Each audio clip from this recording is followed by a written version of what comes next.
Hello à tous, première émission de l'année. Aujourd'hui, nous sommes à Paris et nous recevons un artiste, une valeur sûre de la musique gabonaise, un parolier, un crooner.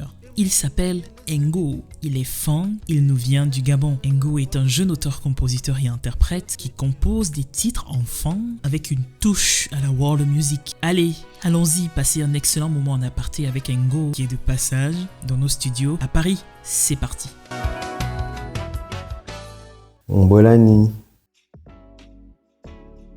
Alors, Ngo, c'est un jeune artiste, auteur, compositeur, interprète gabonais qui évolue dans la musique depuis à peu près 8 ans et qui s'efforce à mettre en valeur sa culture. Oui, alors Ngo, c'est particulier parce que c'est pas dans mon acte de naissance, mais c'est mon deuxième nom.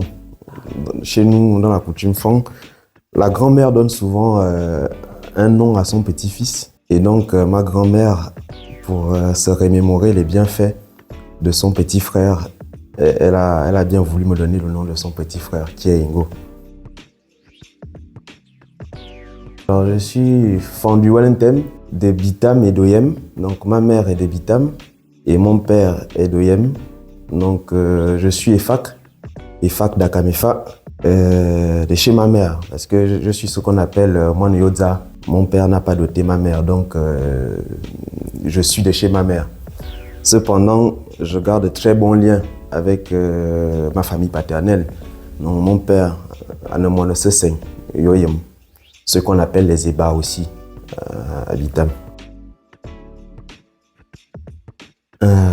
Je suis arrivé en France en 2016, après 2 années de classe préparatoire au Gabon. Donc, j'ai pris l'avion pour venir poursuivre mes études d'ingénieur.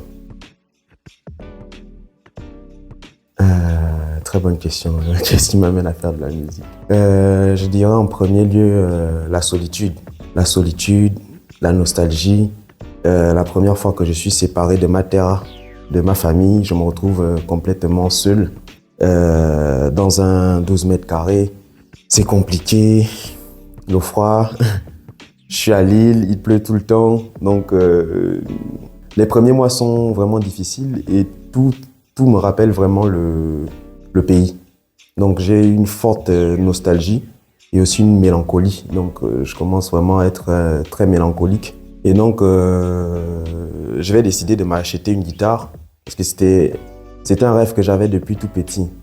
Depuis tout petit, j'avais même fabriqué une guitare, mais ça n'avait pas tenu. Et donc, le rêve s'est réalisé bien des années plus tard. Donc, j'achète ma guitare et je commence à passer toutes mes nuits dessus, en essayant vraiment de jouer juste en traînant les doigts sur les cordes. Et au fur et à mesure, il y a la chanson qui va arriver. Je vais commencer à chanter toute ma nostalgie, toute ma mélancolie par rapport à mon attachement avec ma terre. Exactement. J'ai pas pris de cours de chant, pas de cours de guitare. C'est vraiment quelque chose qui est venu comme ça, tout seul, on va dire.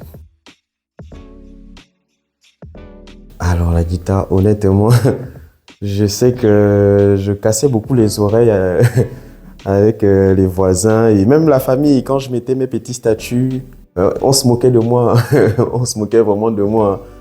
On me disait, ah, c'est pas encore ça, mieux tu laisses. Bon, honnêtement, je n'avais pas forcément d'objectif derrière, mais c'est quelque chose que je savais, il fallait que j'ai ma guitare. C'était vraiment quelque chose qui me tenait à cœur.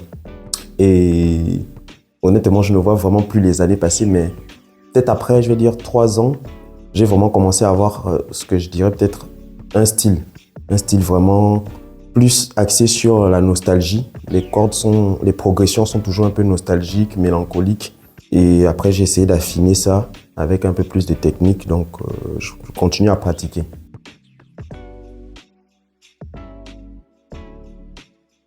Oui, il faut savoir que chez les femmes, la femme occupe une place très très importante et même en général, dans toutes les civilisations, la femme c'est la matrice, c'est la mère de l'humanité.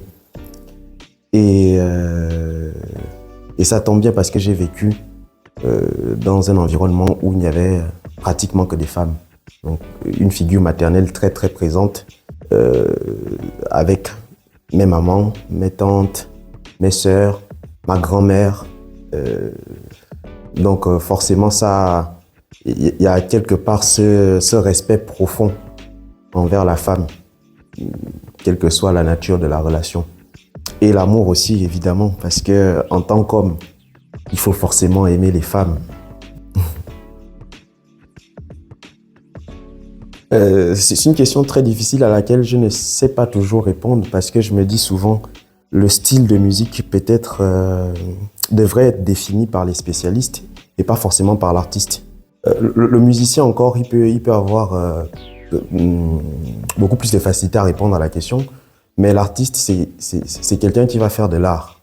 Donc ça peut être dans le moment, il écoute quelque chose, il y a un rythme qui lui vient, il va essayer de mettre son style dessus. Et je pense que je fais partie peut-être de cette catégorie d'artistes. Donc je dirais pas que je fais de l'afrobeat. Je ne me reconnais pas vraiment dans l'afrobeat, même s'il y a certains éléments qui commencent à être mis en avant dans mes œuvres.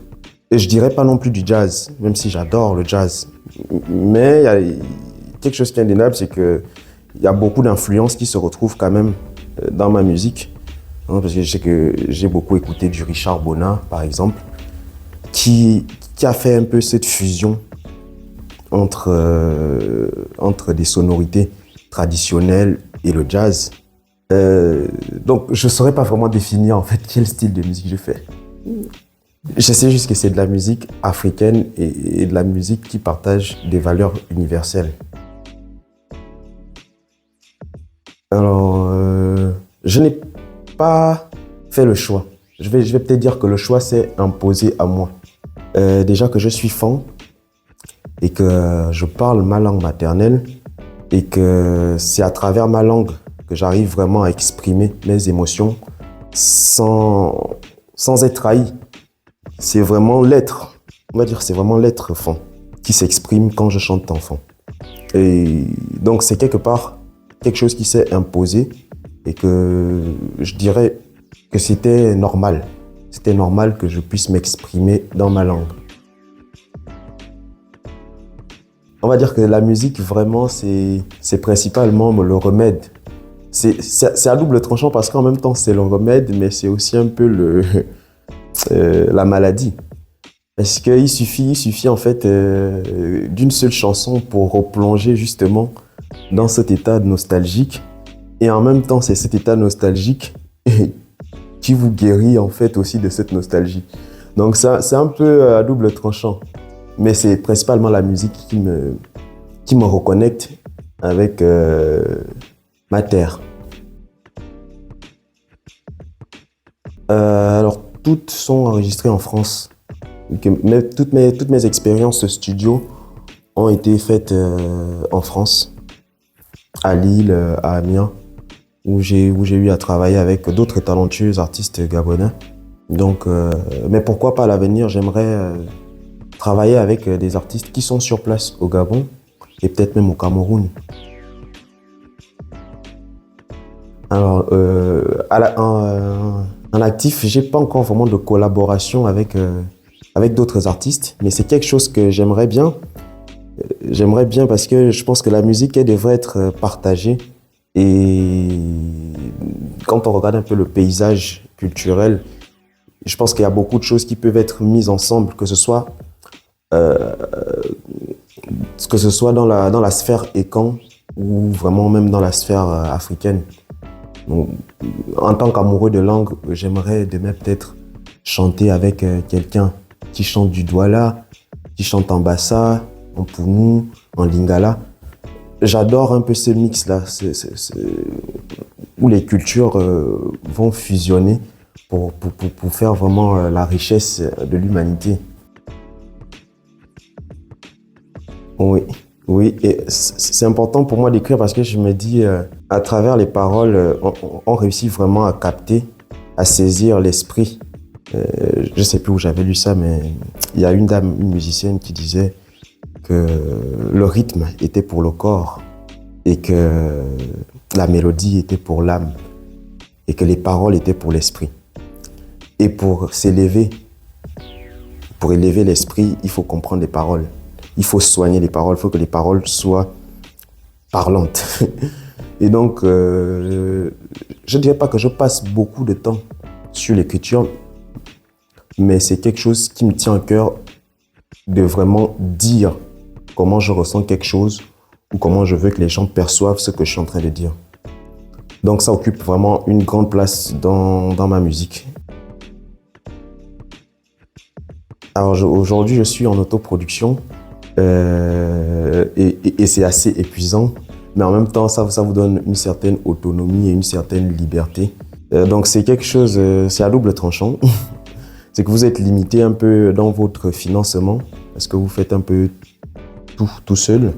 Et en même temps, vous avez cette liberté de vraiment composer ce que vous composez, de vraiment délivrer le message que vous voulez délivrer. Donc, pas de producteur, mais pourquoi pas à l'avenir, quelqu'un qui pourrait supporter et aider aussi à cette mise en valeur de la musique. Je dirais pas une démotivation. Alors, le titre Elle, il faut savoir, comme on le disait précédemment, c'est que je suis un amateur d'écriture. Donc, le titre Elle, je suis plus dans un registre de poésie urbaine. Donc, je déclame mon texte. C'est sur le moment. Sur le moment, je me dis, il faut que je rende hommage à toutes ces femmes de ma vie.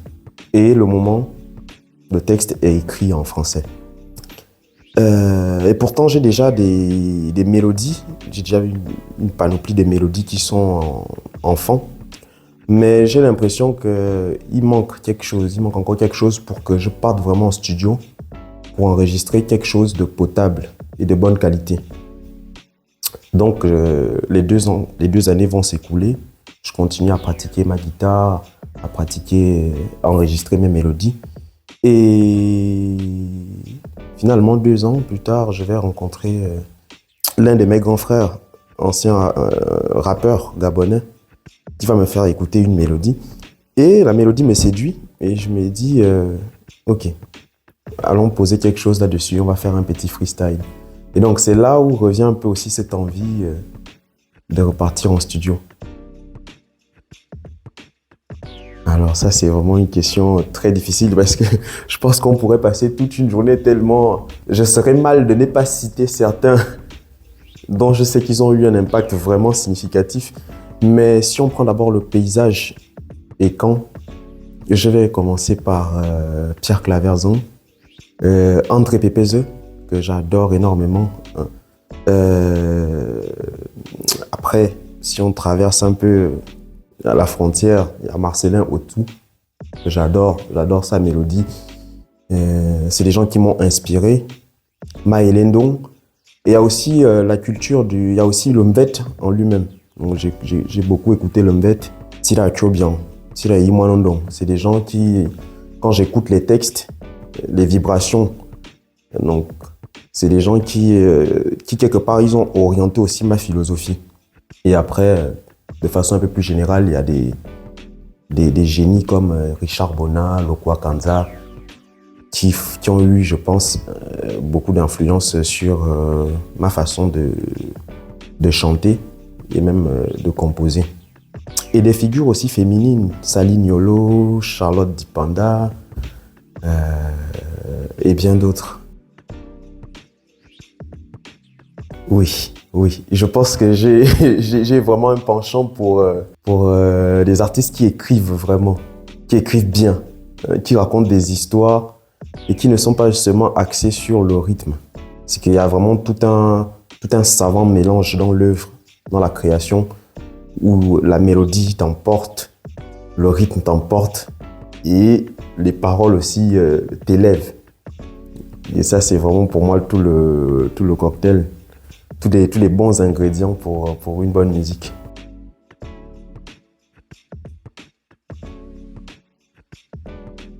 Oui, j'en rencontre justement pour la sortie du premier titre phare de mon EP qui sortira bientôt. j'ai essayé de contacter des radios pour diffuser ma musique, qui normalement est dans les standards qui devraient passer dans les radios et la télévision. Mais j'ai fait face à certaines difficultés d'accès. Et c'est aussi un milieu où il faut avoir beaucoup de relations. Malheureusement, quand on est encore, on va dire, inconnu du public, même si les gens apprécient ce que vous faites, ils vont pas forcément prendre le risque de faire passer votre chanson. Donc oui, c'est vraiment des obstacles, on va dire, qu'on rencontre souvent et que j'espère qu'avec le temps, ça va s'améliorer.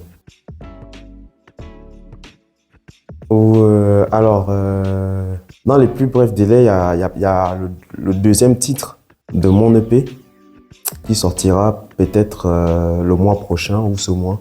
Et je suis toujours en studio pour enregistrer, faire des harmonies, mixer, masteriser avec le producteur et le compositeur aussi avec lequel je travaille.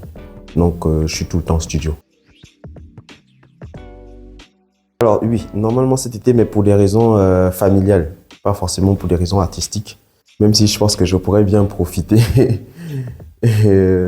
pour essayer aussi de jouer à domicile, quelque chose que j'ai pas encore fait, mais oui. Alors je suis présent sur Facebook, sur Instagram, sur YouTube, TikTok pas trop, mais je suis en train de me motiver aussi pour être présent dessus. Oui, donc on peut me retrouver sur Spotify aussi, sur les plateformes de streaming, Spotify, Apple Music et tous les autres. Ouais. Alors, la langue, c'est vraiment à mon avis, à mon humble avis, la langue, c'est le vecteur du peuple, c'est ce qui porte un peuple. Donc, un peuple qui perd sa langue n'a plus d'âme. C'est quand vous ne parlez pas, vous n'êtes pas. La parole, c'est... Que ce soit dans la Bible ou dans l'omelette, la parole, c'est le début de toute chose. Hein? Et dès que vous perdez la parole, vous n'êtes plus. Et malheureusement, notre génération, en tout cas ma génération, est en train de perdre la connaissance de la parole. Donc, on ne parle plus. Aujourd'hui, par exemple, quelqu'un comme moi, quand on me voit chanter enfant, les gens trouvent ça extraordinaire. Et pourtant, c'est vraiment pas pour accuser qui que ce soit. Et pourtant, je pense que ça ne devrait pas être extraordinaire dans le sens où je suis fan. Il est tout à fait normal que je puisse parler, m'exprimer dans ma langue maternelle. Et j'incite des jeunes comme moi, ou les plus jeunes, à vraiment essayer de se rapprocher de la source. Même s'ils ne parlent pas, mais essayer vraiment de connaître leur origine. Alors c'est possible et je pense même que c'est déjà le cas. C'est déjà le cas. Alors c'est pas encore aussi fédérateur qu'on le voudrait. Parce que vous savez, quand un peuple a vécu pendant plusieurs années ensemble et que au cours de la migration, il se sépare et qu'il est maintenant établi dans des zones différentes et qu'encore il y a eu la colonisation qui est venue, forcément il y a des différences. Il y a des différences majeures qui vont ressortir. Mais il y a un élément justement qui ne va pas changer, c'est la langue. On revient sur la langue. Avec plusieurs variantes, on a toujours la même langue, la même philosophie, c'est-à-dire on a toujours le même art quelque part. Le mbet est aussi bien présent au Gabon, au Cameroun, en Guinée équatoriale. Donc, tous ces codes de la culture qui sont toujours les mêmes, que tu sois au Cameroun, en Guinée, au Congo, en Guinée équatoriale, sont toujours les mêmes. Et c'est ça la force du peuple écan. Et chaque écan devrait vraiment travailler à devenir écan. Parce que aujourd'hui, c'est aussi un mot qui est un peu, je ne dirais pas utilisé à mauvais escient, mais c'est aussi, tout le monde se revendique écan, alors que du temps de nos aïeux, tu peux naître dans la communauté Ekan, mais tu n'es pas Ekan. Donc tout le monde doit aussi travailler à devenir Ekan, à s'élever pour devenir une lumière. Et justement, c'est ce genre de choses dont je parle souvent dans mes œuvres. Menami azoyava. Betari abena. Et c'est ça. Memi azona mita vienne au vumia so. Amuna un wa yo movumwa so. Ato wa yo meti vumwa ke. We yo mawulu. Amuna eborbe sese o va bela bo. Eborbe sese va ina no wa bele. Be tobe yawa. Be wakale. Donc yamana zanana ni kobo ni bale on kobo amuna on kobo e wa bombut. Monekan a yana kobo on kobo wen abimete